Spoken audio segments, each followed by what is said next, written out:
Hi everybody! Today we are going to focus on the heavy weapons guy.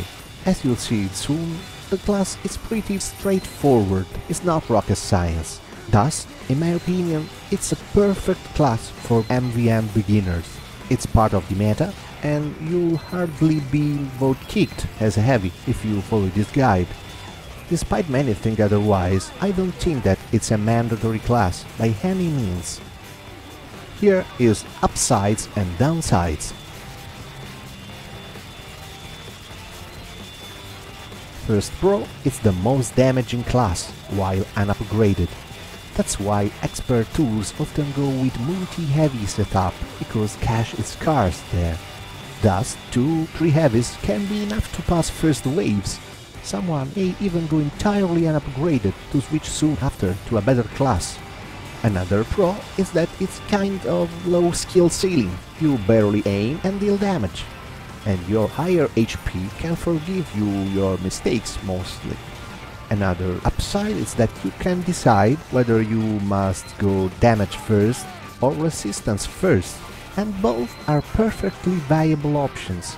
You natively have more than other classes of both damage and resistances, HP. Now time for the downsides. First, you need to stay near the hazard, the enemy, in order to deal enough damage.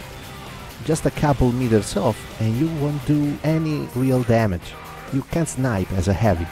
See here, practically you must attach yourself to the enemy to deal a tremendous damage. Another downside is that you need to stay near a dispenser more or less. I'm not saying you must be glued to it, you can roam, but don't think to roam that much. Another very important downside is that Valve has purposely nerfed your primaries, any miniguns, against the tanks. Tanks gets damaged by only 1/4 of your bullets. It's 75% resistance. We'll look at it in a minute.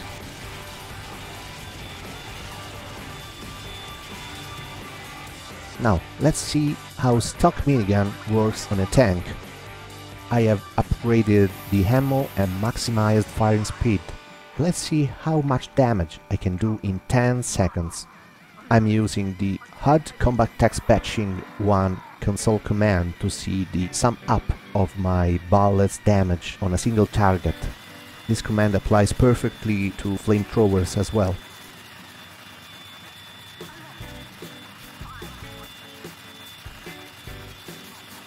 See?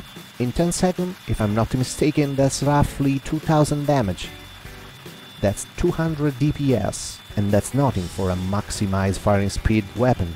For comparison, a single maxed damage rocket would have done more than 500 damage. That is 1/4 of your minigun real output damage. A giant robot at the same distance would have suffered 800 DPS more or less. If someone is wondering how the Brass Beast with its increased damage would deal the tanks, let's see it. Again, a maxing firing speed one.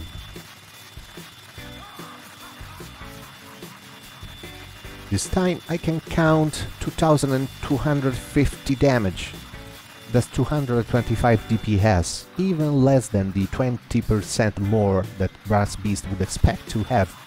Adds to that with the Brass Beast, what you slightly gain is lost by damage fall-off while you are losing ground. Your walking speed becomes lower than tank itself. So, to sum up the tank damage, as a heavy don't go for the tank, other classes are best suited for. Just keep the front lines and be credit to the team, just help with the tank if nothing is at your horizon. Now, time to discuss the weapons choice.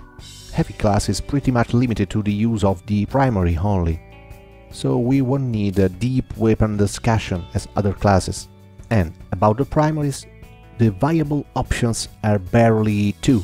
The stock, that's a very good damage, more suited for roaming heavy, the one that can body block and stop incoming threats. Or the Brass Beast with its 20% more damage, but slow moving when revved up. So slow that you are almost a movable sentry gun. As I told you, the Brass Beast is nice when you play missions with very scarce cash, expert gear grinder for example. If you know where robots will pass, you can predict where they'll be and start revving your minigun before to minimize the downsides of the gun. New by Heavy think that Natasha is a good and more viable weapon for MvM isn't true. Natasha has too many downsides to be useful, the damage above all. If you want to block a super scout, you can do with your body or damaging and killing him, no really need of this gun. If the Natasha wasn't very viable, the Tomislav is the worst of the worst, because robots don't have hairs, thus the silent killer upsize is nowhere to be seen. You'll be pretty much revved up most of the time in MvM, so you will only suffer its downside. It's trash, really.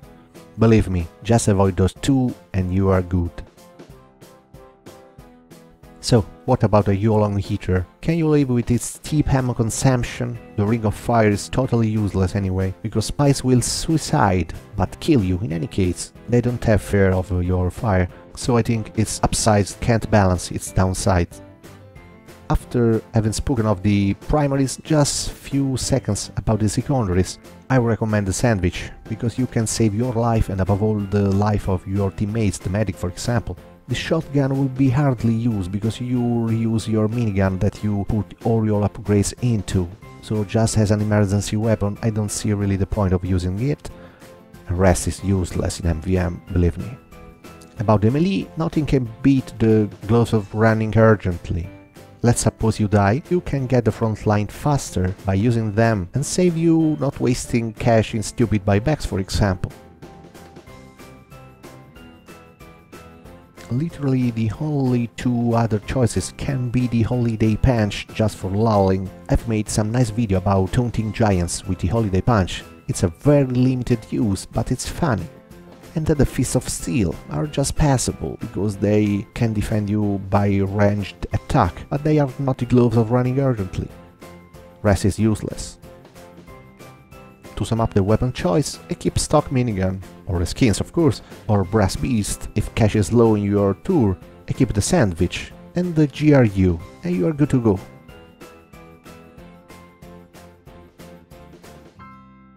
Okay, now time to speak about the upgrade path. You must focus only on 3 pages, your primary, the heavy itself, and canteens eventually. Rest is useless. Should you go as a damage dealer heavy, you'll focus on the minigun page earlier. In case you require a resistance tank heavy, you'll spend on resistances earlier. So, about the primaries upgrades, your most precious is the firing speed. It has 3 downsides though. First, its multiplier is not that big, just 10% per point. It does consume ammo quicker, and finally, its multiply isn't linear. 2 points don't give you 20%, like it states. It's lesser, it's crippled. So I recommended it, simply because firing speed equals more damage. It's the only way to rise damage upgrade of miniguns. And more damage equals more kills likely. And more kills and damage gives you more other benefits from other upgrades that you'll buy later. You get faster HP on kill, a more reliable projectile deflection if you have, and you'll charge your knockback rage faster. Remember that I'm not saying you should rise it to the max from the start, just buy it progressively, 1 point every upgrade, together with other upgrades.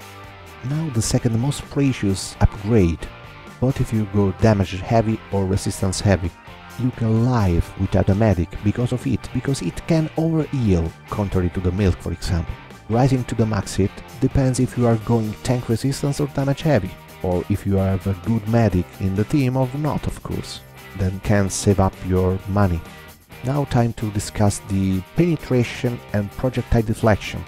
Those 2 upgrades are a bit overkill, they can be handy, but you look at them only after the others generally. Deflection can be useful if you are going resistance tank heavy maybe, but after resistances and HP on kill anyway. Buying only 1 point makes only some bullets deflecting the projectiles, and you should aim lower to take them rockets, remember. About your penetration, it's awesome for waves with many small robots coming together, because you literally double your DPS by hurting 2 robots at once. It's like 100 damage increase with just 1 upgrade, but it's useless against a single threat, like a giant. And finally, I don't see any use of it more than 1 point.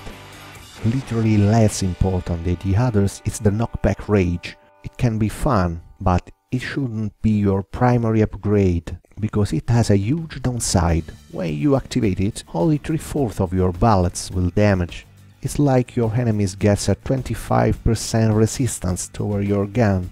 On the other hand, it's like an air blast for the heavy, to keep it in case of emergency. I'll show you some usages soon. Now let's talk about the resistances. As always, based on wave composition, you may raise your 4 resistances, especially if you are going to tank most of the damage instead of deal damage. This way you can reliably body block and deal tons of damage at touching distance. The rest of the page is pretty useless. HP regen, for example, is so slow. You should raise HP on kill instead, and increase speed, jump. You are not a scout, you'll be using the GRU for that. Those are upgrades just if you are swimming in the money, but maybe you should put your money in canteens instead in that case. Finally, about the secondary and melee upgrades, those are totally useless upgrades, unless you maybe are going holiday punch taunting. But this is a basic tutorial guide, not aimed for niche situations. Check my other video for that, maybe.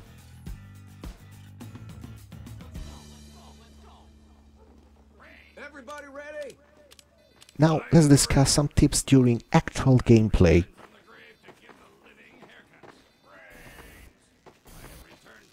In a mission like Hamlet Hostility, a good first wave upgrade may be firing speed and HP on kill, and to reduce minigun fall-off the most, a good heavy should go near the enemy as much as possible. A stationary sniping heavy isn't a good heavy, and this applies to classic TF2 as well, as you may know.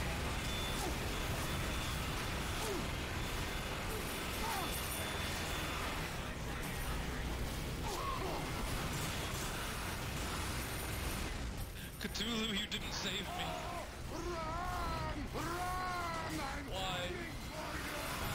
See, as I told you earlier, face the enemy the nearest you can. Giants will go down in seconds that way.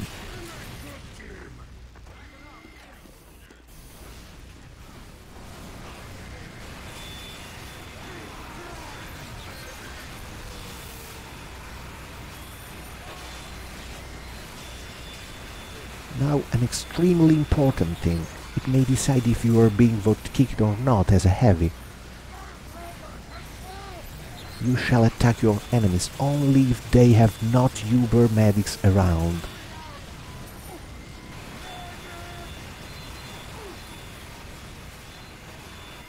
If they have, you should wait the medic picker of the team to do his job, if it's present. For examples, a demo man detonating his trap, or a sniper getting his explosive headshot. Until then you better wait, or your bullets will pop the Uber medics. In case you don't know, they deploy the Uber charge under any of those conditions. Their patient gets less than 50% HP. Or their HP themselves get lower than 64, more or less.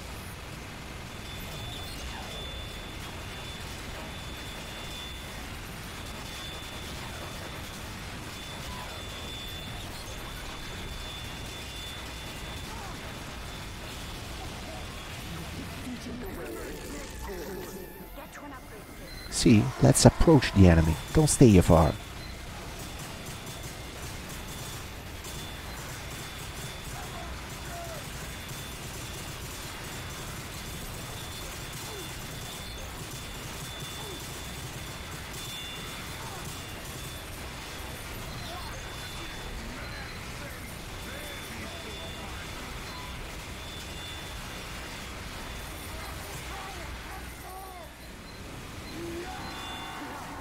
If your scout is good and is milk correctly dosed, you will be stay in front of giants even without a medic. See my HP here. This and killing smoke robots, which the HP on kill upgrade, will give you back lots of health.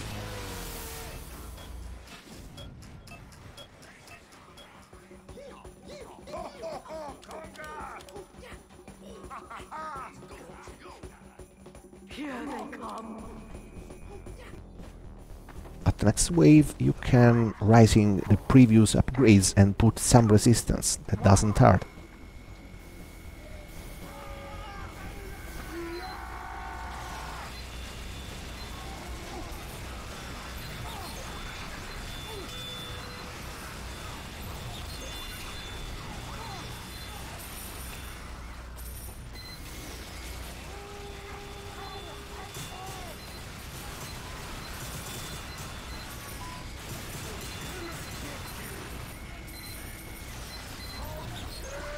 If you have not a medic picker and your demoman is actually a demonite, that's the only possible result.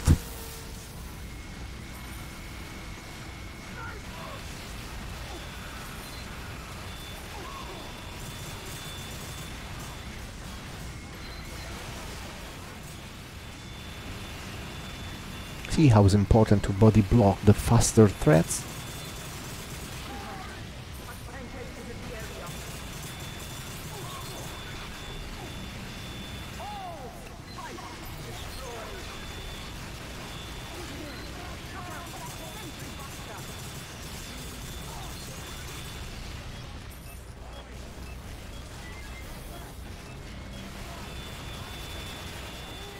Now I'm firing at the tank, but as soon as some enemies approach, I can leave the tank to my teammates and focus on the front lines.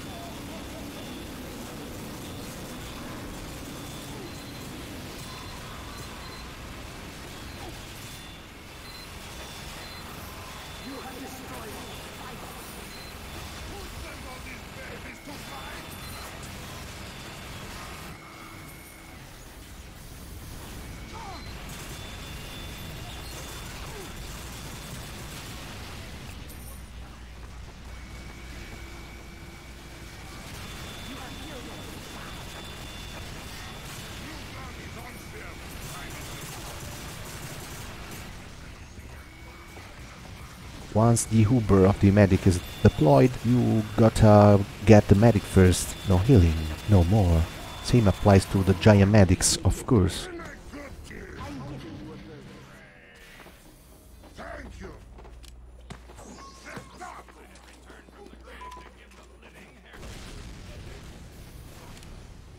Bad Demonite is bad, not even faster attack speed. Don't like it.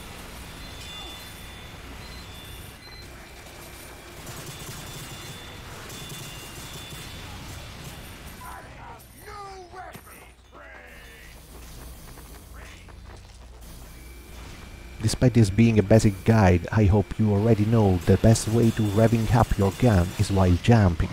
It does not slow down. Google TF2 rev jumping and you will have much more detail.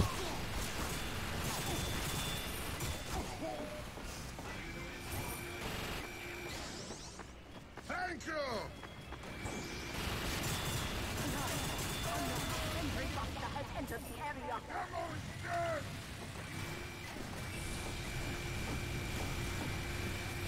See, I waited the scout to care of the medics before engaging. That's the best medic picker we can have here.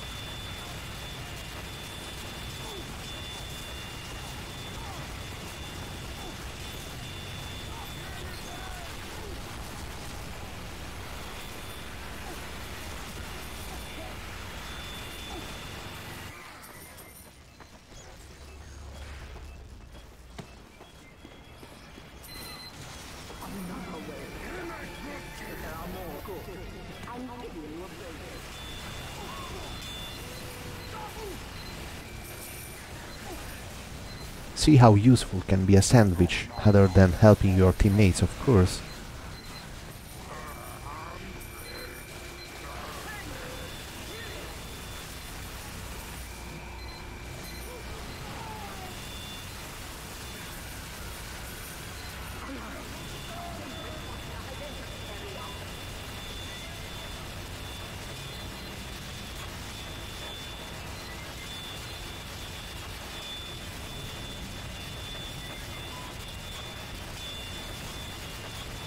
Whenever you can, stay beneath a buff banner, because minicrit negates your damage fall off your archie-enemy of your minigun. Under its effect you can snipe, in fact.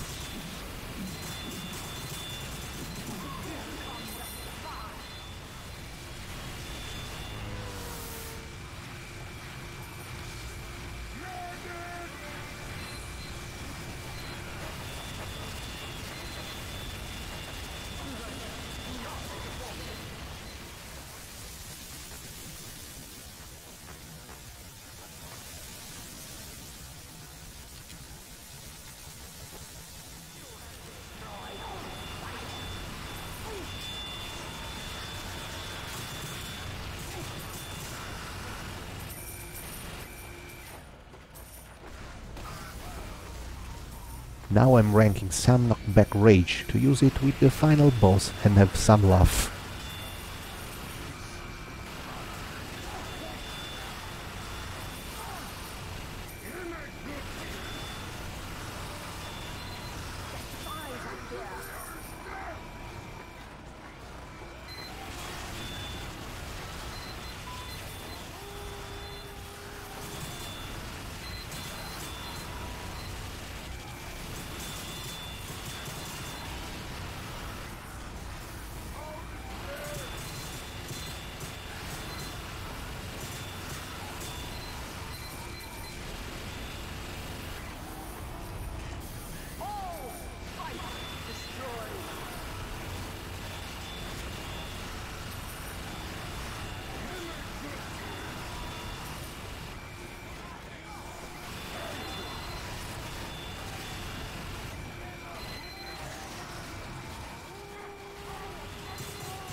Okay, new salute boss is coming. Knockback rage ready. I know it can fly.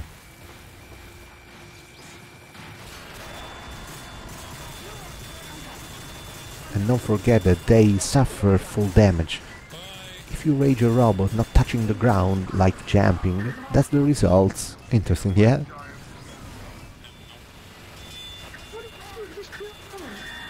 Okay guys, I've just discovered the basics. But as I say, Debbie is not that rocket science. Just deal tons of damage at touching distance, tank damage by raising your resistances, and you'll be credited to the team. So guys, stay tuned for the next tutorials, hope you enjoyed, and thanks for watching.